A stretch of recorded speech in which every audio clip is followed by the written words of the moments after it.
Welcome to my channel Shukla simple lifestyle. তোমরা সবাই কেমন আছো? আমি ভালো আছি।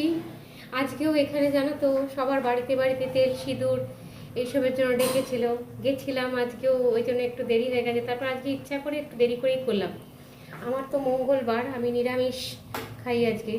আজকে আমি নিরামিষ খাবো, মেয়েরা মাছ খাবে, ওদের মাছ, আমি নিরামিষ। তো আজকে সেমনি খুব একটা বিশেষ কিছু রান্না করিনি। দেখো কি রান্না করলাম।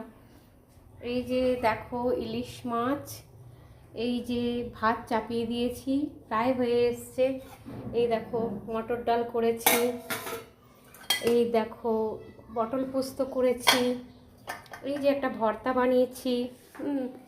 এইসব দিয়েই আর কি টুকিটাকি এই সব পড়ে যাচ্ছে। এরপর তারপর আবার এই এক্সট্রা, যেমন আজকে ঘরে ধরো শোকেস পরিষ্কার করা, ড্রেসিং টেবিল পরিষ্কার করা, সব জিনিসপত্র ঠিকঠাক করে রাখা, ড্রেসিং টেবিলে, শোকেসের ওপরে, আলমারির ওপরে, এগুলো সব পরিষ্কার করে গুছিয়ে টুছিয়ে রেখেছি। একটু গুছানো থাকলে না আমার দেখতে ভাল লাগে। আমার ওই অপরিষ্কার জিনিস, মানে এইটা এখানে কাগজ পড়ে রয়েছে, ওখানে কাপড় পড়ে রয়েছে, এইসব দেখতে ভাল লাগে না। বেশ সুন্দর ফাঁকা ফাঁকা থাকবে, শুধু একটা দুটো সাজানোর মতো জিনিস থাকবে, এরকম জিনিস দেখতে ভাল লাগে। তো এইসব করি, যখন যেটা ইচ্ছা হয় করি। যেদিন শরীর ভালো থাকে না করতে পারি না, হয় না। যেদিন ভালো থাকে, যেদিন ইচ্ছা করে সেদিন করতেই থাকি, করে নিই, সব ঠিকঠাক করে রাখি। তবু মেয়েদের তো লাইফ, মেয়েদের তো জীবন জানোই। মেয়েরা যতই করুক কথা মেয়েদের শুনতেই হবে। মেয়েরা যদি কারোর ভালোর জন্য, কারোর ভালো ভেবেও কিছু করে রাখে, তাও তাদের কথা শুনতে হবে। কিছু যদি করে নাও রাখে, তাও কথা শুনতে হবে। এদিকে পা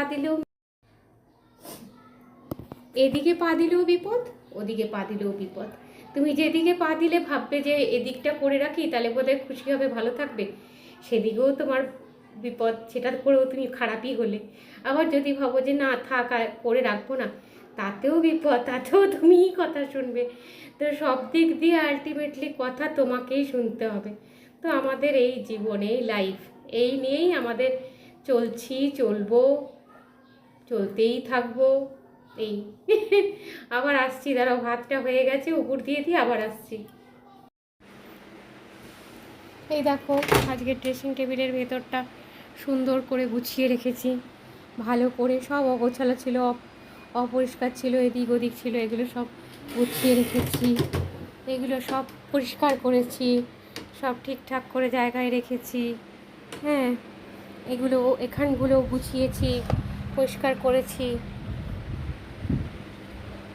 সব টুকটাক করে করতে শিখেছি যে গুছিয়ে পরিষ্কার করে রাখি। এদিকগুলো পরিষ্কার করেছি, এই দেখো এদিকগুলো সব পরিষ্কার করেছি, এখানগুলো সব ঠেরেছি, ঠিক করেছি, এখানটা ঠিক করেছি। হ্যাঁ, এইখানটাও গোছালো ছিল, এখানটা ঠিক করেছি, এই সব করেছি, এদিক ওদিক সব পরিষ্কার করেছি। ভাল লাগে না অগোছালো দেখতে? তো এই আর কি, এই সারাদিন এইসব নিজের টুকটাক কাজকর্ম করতেই থাকি। নিজের ঘর মানে সবই তোমার তোমার না, তো সব করে রাখি। এরকম করেই সব করতে থাকি, গুছিয়ে বললাম না, ঘর গুছাতে, পরিষ্কার মানে ঘর সুন্দর ফাঁকা টাকা থাকবে, দেখতে আমার খুব ভালো লাগে। এটা হচ্ছে আমার বেডরুম। এখানেই আমি বেশিরভাগ সময় বলবো না, আমি দুপুরবেলাতেই শুই আর রাত্রিবেলাতে। তাছাড়া এসে যে কোনো সময় গড়াগড়ি দিচ্ছি, শুচ্ছি, সেটা বোধহয় মাসে হয়তো একদিন হলেও হতে পারে, তাছাড়া নয়। তো যাই হোক, তোমরা সবাই ভালো থেকো, আনন্দে থেকো, সুস্থ থেকো। হ্যাঁ, আসি।